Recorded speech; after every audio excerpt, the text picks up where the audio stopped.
नर्मदे हर, जय राम कृष्ण हरि। आप सभी भक्तों का बहुत बहुत स्वागत है पूज्य वैदेही जी दीदी के चैनल पर। आप रोजाना हम जो जानकारी देते हैं उसे सुनते हैं। आप सभी का बहुत बहुत साधुवाद, बड़ा आभार।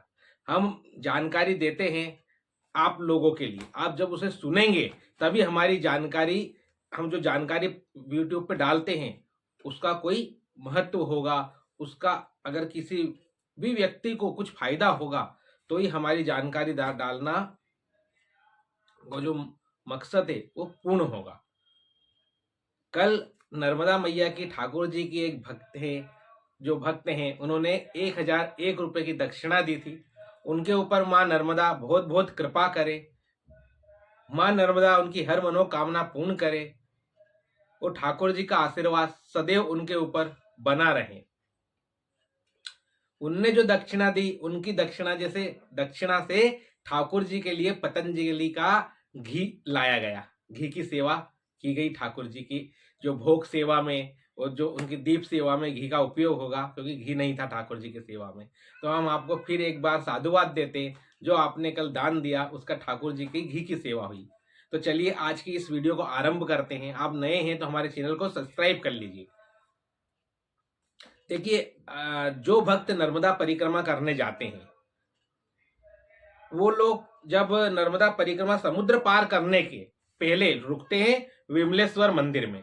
विमलेश्वर मंदिर के पास में ही एक सुंदर सा भवन है जहां पर नर्मदा परिक्रमावासियों को रुकाया जाता है और वहां पर नर्मदा परिक्रमावासियों से 50 रुपए शुल्क लिया जाता है जो पैदल परिक्रमा कर रहे हैं। वहां पे अच्छी सफाई होती है और बाथरूम वगैरह शौचालय बड़े साफ सुथरे होते हैं और विमलेश्वर मंदिर में भी रहती है व्यवस्था। पर जब ज्यादा भीड़ होती है तो वहां पे जो पास में जो बना हुआ है वहां पर लोग रुकते हैं और जो कार से बस से ये लोग जाते हैं तो उन यात्रियों के लिए वहां पे 500 रुपए शुल्क लगता है। अब जब विमलेश्वर मंदिर में आप लोगों की भोजन वगैरह की सारी व्यवस्था होती है, पर विमलेश्वर मंदिर से आप जब समुद्र तट पर जाते हैं तो करीब 3 किलोमीटर होता है। आपने ये चीज नोटिस की होगी और देखा होगा कि सारे परिक्रमावासी अपने जूते चप्पल जो है वहीं पर विमलेश्वर पर उतार के चले जाते हैं। कुछ परिक्रमावासी जो है समुद्र के रास्ते में जूते चप्पल उतार देते हैं या तो समुद्र के तट पर जूते चप्पल उतार देते हैं। तो ये लोग क्यों जूते चप्पल उतार देते हैं, आज इस विषय में हम आपको बताने के लिए वीडियो बना रहे हैं। कई भक्तों को पता नहीं है, वो लोग अपने जूते चप्पल उतार देते हैं। ये परंपरा है या किसके पीछे कुछ कारण है ना, हम इस वीडियो में आपको संपूर्ण जानकारी देंगे। तो देखिए, सबसे पहले तो कल एक भक्त ने प्रश्न किया था कि समुद्र पार करने में कितना समय लगता है। तो समुद्र पार करने में आपको 2 घंटे लगते हैं, 2 से 2.5 घंटे। ठीक है, पहले समुद्र पार करने में करीब 4 साढ़े 4 घंटे लगते थे, क्योंकि पहले क्या पनडुब्बी छोटी छोटी नाव होती थी, उससे बड़ा समय लग जाता था। फिर उसके बाद जो है फिर उससे अच्छी नाव चालू हुई और अब तो मिनी जहाज कह दे हम उसे, उस प्रकार की नाव चलने लग गई है, तो उसमें आपको 2 घंटे लगते हैं। अब देखिए, उसके बाद 2 घंटे के साथ साथ 2.5 घंटे भी हो जाते हैं कभी, है ना, जब लोग उतरते हैं चढ़ते हैं उसमें समय लगता है। पर एक हम निवेदन करना चाहेंगे, जो व्यक्ति नर्मदा परिक्रमा करने जा रहा है वो इस चीज का ध्यान रखे या अपना कोई संबंधी जाए उसे बताए कि जब वो नौका में समुद्र पार करने के लिए बैठते हैं तो जल्दबाजी ना करें।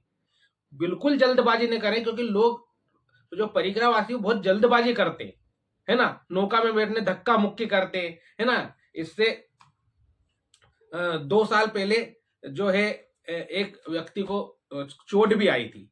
इसलिए धक्का मुक्की नहीं करें। पर देखिए, पहले 2 साल पहले तो क्या था, 2 साल पहले तो बड़ी, अब तो इतनी सुविधा हो गई है ना, पर पहले 2 साल पहले तो वहां पे बिल्कुल सुविधा नहीं थी। जो अब आप लोग परिक्रमा करते हैं तो आप लोग देखते हैं वहां पे पूरा जो पुल टाइप बना दिया गया है, अब सुविधा हो गई है। पहले वहां पर कुछ सुविधा नहीं थी बिल्कुल। जो जिस रोड से आप जाते हो बस उस रोड पे परिक्रमावासी बैठे रहते थे, बस वहीं पर जल जब समुद्र का आता था तो लोग नौका हॉर्न में बैठकर और फिर जाते थे। वो भी समय रहता था, है ना, सुबह 5 बजे का समय, पर 6-7 बजे जो है नौका, कभी कभी 8 बजे भी पानी आता है ना, समुद्र का, उस हिसाब से वहां से नाव चलती है।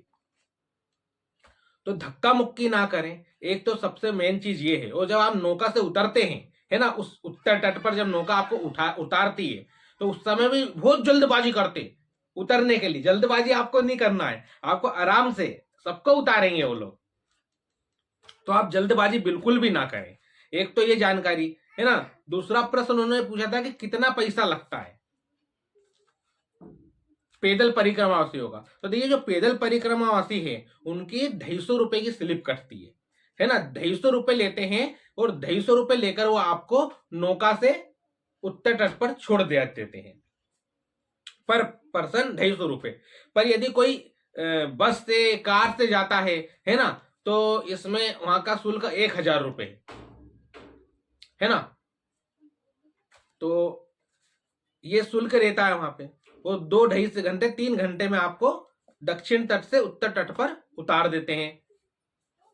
अब ये जो चप्पल वाला इशू है कि चप्पल क्यों छोड़ देते हैं, तो देखिए, पहले के समय ये होता था ना कि छोटी नौका चलती थी। अब जो समुद्र में जो लहर चलती है, उस लहर का पानी भी जो है नौका में आ जाता था उन नाव में।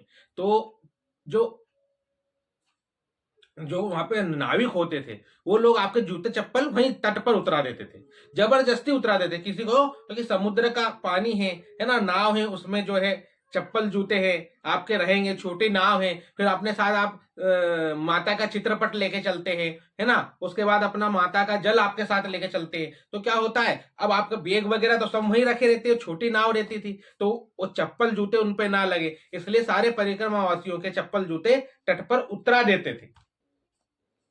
पहले नाव में चप्पल जूते नहीं ले जाने देते थे, ठीक है।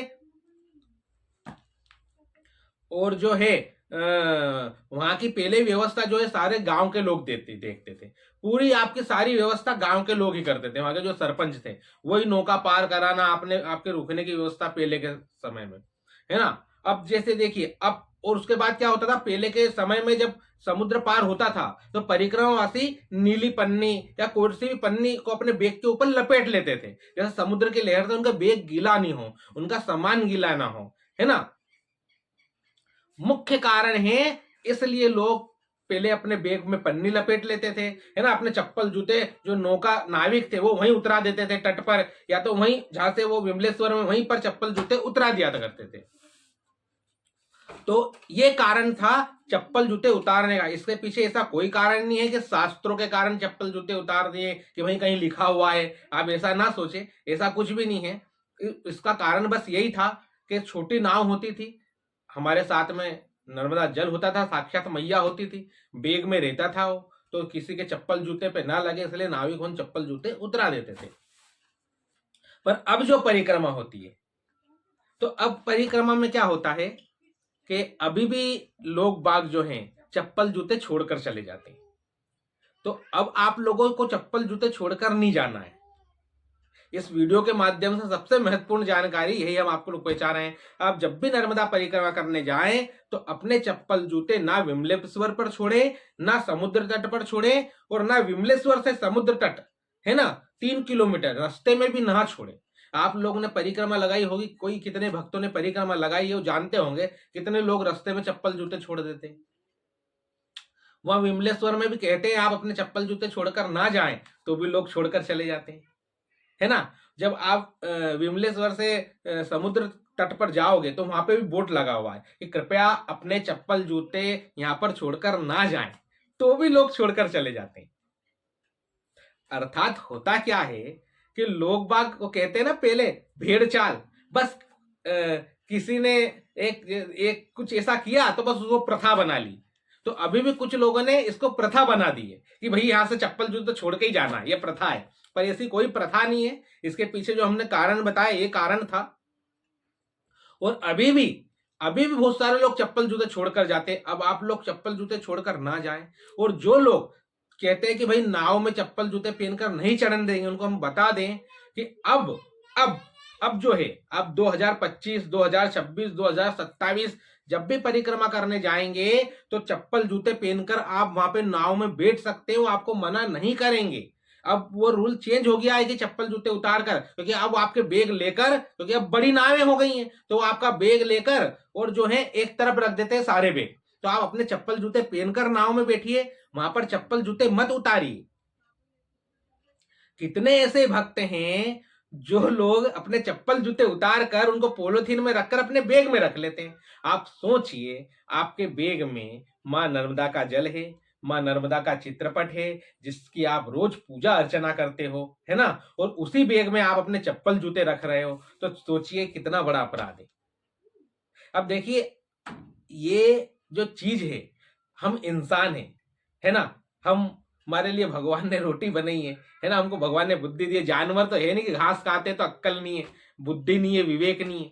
इतना तो सब में बुद्धि विवेक होता है कि जो चप्पल जूते हैं हम हमारे बैग में ना रखें, क्योंकि हमारे बैग में हमारे वस्त्र होते हैं, हमारे माता का जल होता है ना। हम को ये वीडियो की जानकारी देने के लिए कहा गया था कि आप एक वीडियो ये भी बनाइए कि वहां पर जो परिक्रमावासी है चप्पल जूते अपने बैग में रख लेते हैं, और उस बैग में जो है वो माँ का जल होता है, नर्मदा मैया का जो ओंकारेश्वर से संकल्प में वो रखते हैं, उनके पास चित्रपट भी होता है।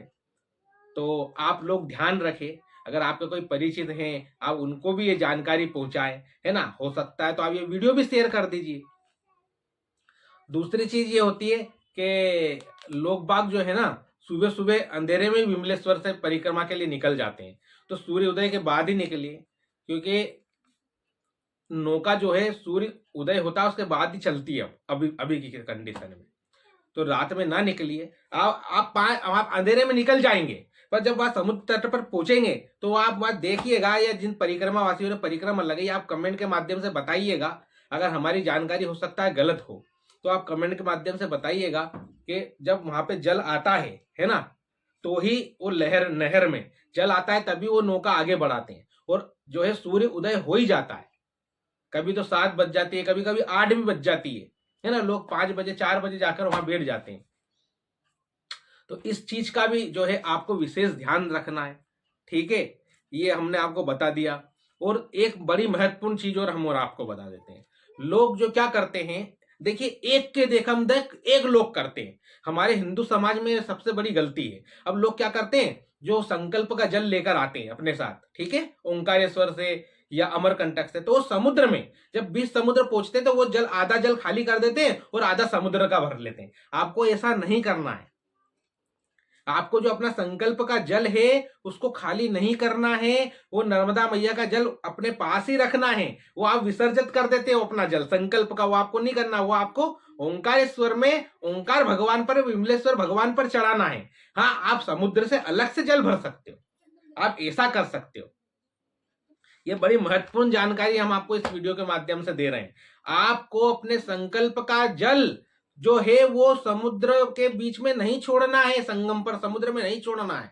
ध्यान रखिए, हम फिर दोबारा रिपीट कर रहे हैं इस बात को, नहीं छोड़ना है। और देखिए, जब आप उस उत्तर तट पर पहुंचते हैं तो उत्तर तट से 3 किलोमीटर पे मीठी तलाई आती है, पर आप जब उत्तर तट पर उतरते हैं तो वहीं बाहर आपको बाल भोग वगैरह की सेवा मिल जाती है ना। आप जब समुद्र पार करें तो पक्षियों के लिए दाने ले लें, वहां पे पक्षियां बड़े झुंड का झुंड आपके नौका के आसपास घूमते रहते हैं, बस इसी आस में कि आप उनको कुछ दाना पानी डाल दें। तो आप ऐसा कर सकते हैं अगर चाहें तो, है ना। उसके बाद देखिए, हमने आपको बता दिया है कि अब आपको अपने बैग को भी, जो पहले के समय में लोग क्या करते थे, अपने बैग पर हमने बताया नीली पन्नी लपेट लेते थे या तो सफेद पन्नी लपेट लेते जिससे बैग गीले ना हो। तो अभी भी लोग बाग ऐसे ही करते हैं, पूरी पन्नी लपेट ले अपने बैग पर, सामान पर। ऐसा नहीं करना है, क्योंकि अब जो है समुद्र का जल आपकी नाव में नहीं आएगा, आपका सामान गीला नहीं होगा, आप बिल्कुल निश्चिंत रहिएगा। आप पन्नी वगैरह लपेटने की आपको कोई आवश्यकता नहीं है आपको, ठीक है, आपको पन्नी लपेटने की कोई आवश्यकता नहीं है, ठीक।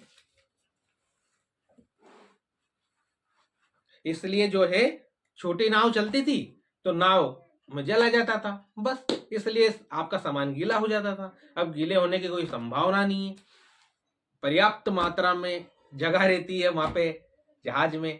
तो आज की वीडियो में हमने आपको जानकारी दे दी है, जो भी हमको माँ नर्मदा की कृपा से, और जो हमको कुछ परिक्रमावासी हैं जो परिक्रमा करते हैं तो उनको जो लगता है तो बोल देते हैं कि गुरुजी आप अपने सोशल मीडिया के माध्यम से ये जानकारी दीजिए, इससे लोग जागरूक होंगे। तो बस उसी प्रकार से हम जानकारी देते हैं। तो आपको ये जानकारी अच्छी लगी हो तो हमारे चैनल को सब्सक्राइब कर लीजिए। इसी प्रकार की कुछ अलग कुछ नई जानकारी फिर हम आपके लिए लेकर आएंगे कल नई वीडियो में। और आप हमारे वीडियो को लाइक करें, कमेंट में नर्मदे हर जरूर लिखें। जब आप लोग नर्मदे हर लिखते हैं या अपने अनुभव प्रदान करते हैं तो वो अनुभव बहुत लोगों को काम आते हैं।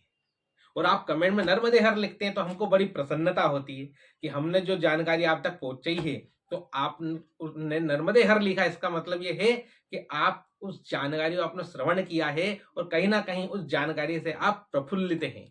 तो आप सभी का बहुत बहुत धन्यवाद। आप सबने हमारी पूरी वीडियो देखी। ऐसा ही प्रेम और कृपा माँ नर्मदा आपके ऊपर बनाए रखें। और अगर कोई भक्त ठाकुर जी की सेवा में दान देना चाहता है तो स्क्रीन वो हमने दे रखा है बारकोड, आप उस पर दीजिए। और आप सभी को हमारा नर्मदे हर।